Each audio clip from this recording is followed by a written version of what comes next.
So I wanted to speak today a little bit about how the concept of guru has changed so radically in ISKCON, the International Society for Krishna Consciousness, since the time of Prabhupada until the present time. The time of Prabhupada was really the 1970s, and it's now the 2020s. So things have changed quite a bit.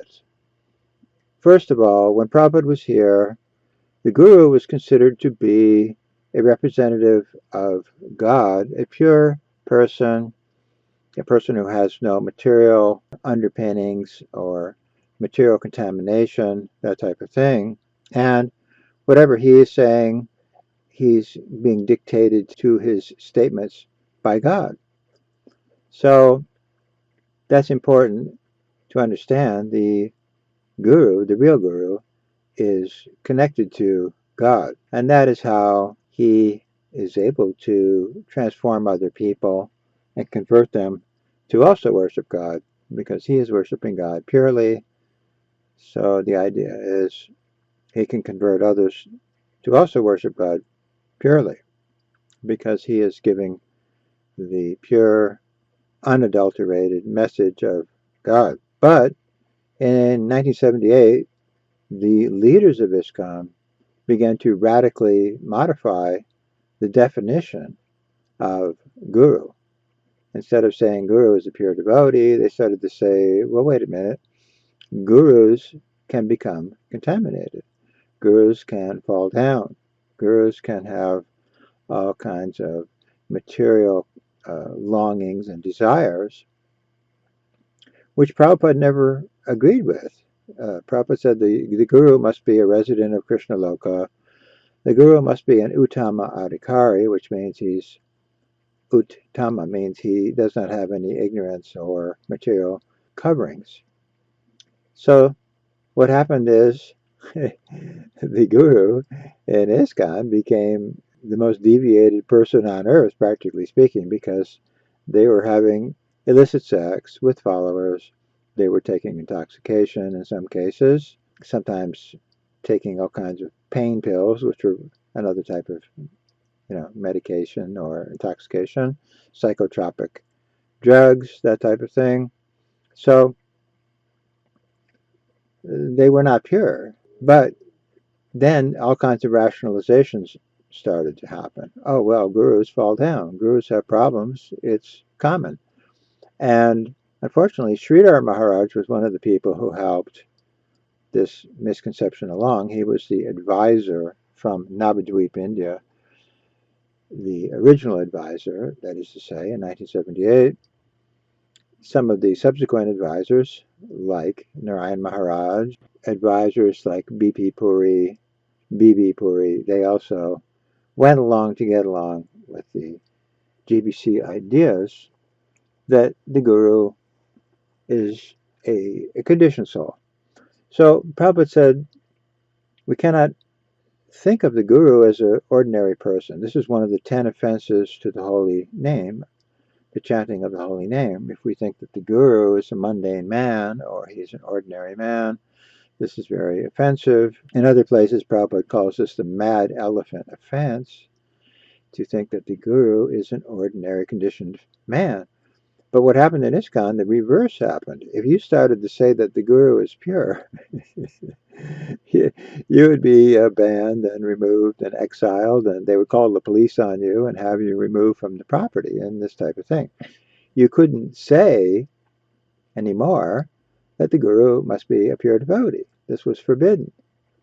And I mean, that's still the case. If I go onto a forum of ISKCON people and I start saying, well, the guru is a pure devotee, and people who are taking intoxication and having illicit sex are not gurus, and they'll ban me, they'll remove me, they'll harass me, they'll chastise me, they'll call me all kinds of names, because that's the new idea that they have started, and starting in 1978, that the guru is falling down, the guru is having problems. The guru is a conditioned soul, the guru is an ordinary man. That has become the prominent idea in ISKCON. And they have made all kinds of documents, GBC reports, lectures, and so on and so forth, saying, yeah, our gurus are having a problem, but we're going to reform the guru, fix the guru, and, try to rectify his situation, that type of thing. They have committees, the guru services committee, the sannyas services committee, this committee, that committee, and all of this is designed to administer the guru. But if the guru is in contact with God, why would he need to be administered by a committee? That doesn't make sense. So anyone who has to be administered by a committee, obviously he's a conditioned soul. He's not a pure devotee. Now, I've had an exchange recently with a young person, a person who grew up in ISKCON, and this person was chastising me, really, because I was saying that Jayatirtha, who was one of the gurus in 1978, I was saying that Jayatirtha was a molester. And so this person said, no, he was having sex with an adult person, a peer. This was his peer. So he was having sex with a woman who was an adult, so she was a peer. And I said, no, that's not what Prabhupada says. Prabhupada says that when a guru has sex with a follower, it's the same as a father having sex with his daughter. It's pedophile sex or incest or whatever you want to call it, but it is not peer to peer. It is abuse. It is abuse of a position of power. And many of these so-called gurus in ISKCON have exploited their position. They've used their position as guru to exploit their disciples. And Jayadvaita Swami, who is like a spokesman for ISKCON, says that their gurus have been having sex with men, women, and possibly children. So that means they're having sex with basically anyone in the house. So that is not guru. That sounds more like a Roman orgy party or whatever it is, but it is not guru. It is not a pure devotee. It is not a representation of God. But you're not allowed to complain about that in modern day ISKCON. You have to go along to get along with the idea that gurus are deviating, gurus are falling down, gurus are voted in, gurus are voted out, gurus are excommunicated, gurus are censured, monitored, chastised, they're censured, they're suspended. They have all these rules for how to control the guru, but Prabhupada says the guru is controlled by God. He is getting dictation from God. So if these guys have taken over the post of dictating to the guru, then they've taken over the post of God. God has been cut out of the whole situation now. God has no input now. These guys, their committee is monitoring the guru. God is no longer monitoring the guru. So that is what has happened. But it's also interesting that this young person grew up in ISKCON and still felt that Jayatirtha was having peer-to-peer sex with an adult. What's the problem? So that shows how far in the field things have gotten that this person doesn't realize. No, Jayatirtha is a guru. He's God's representative. He's God's spokesperson on earth. So he can easily order a follower to have sex with him without any problem. We had one guru in the San Francisco area who was having sex with half a dozen women. Those women would never have had sex with this guru unless he was a guru.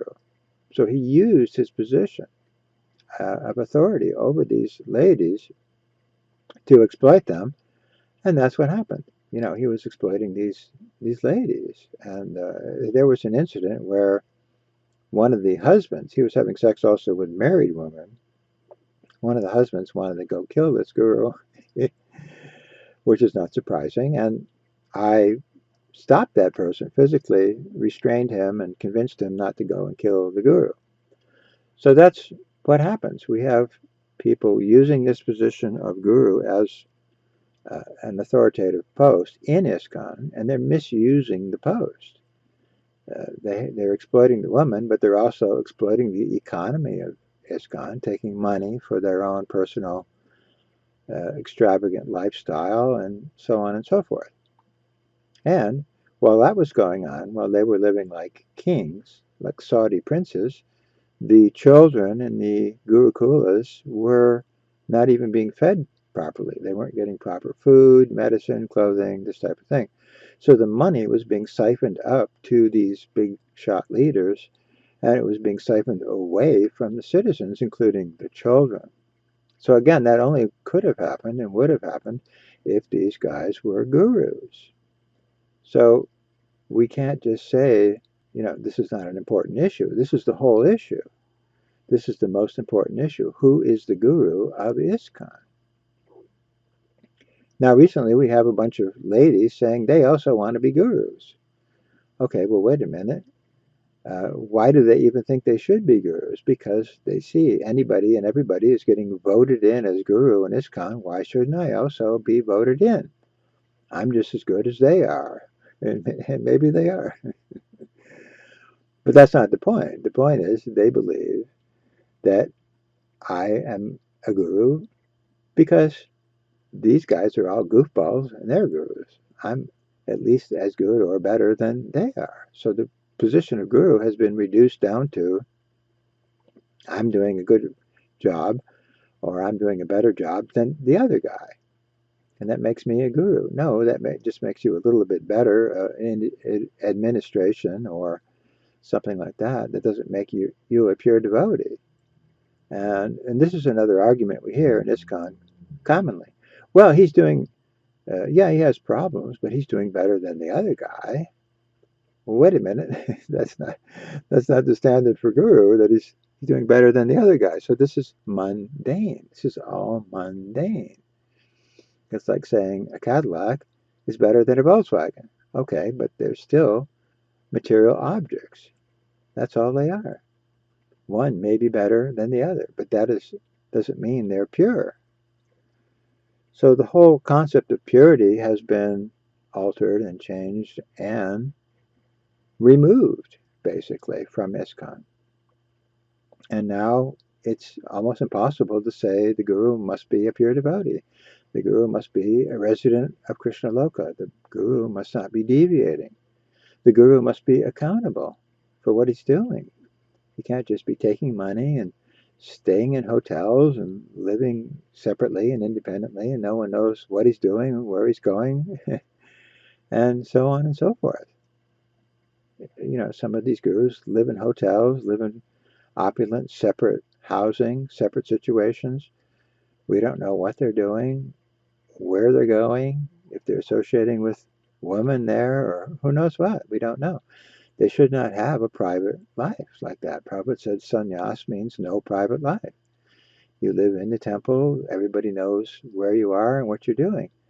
But now it's become, you're sort of like, a business administrator. You're running a business and you don't have to live where the business is. You can live somewhere else and maybe have a few female servants in the house and all the rest of it. This type of thing has been going on and on and on.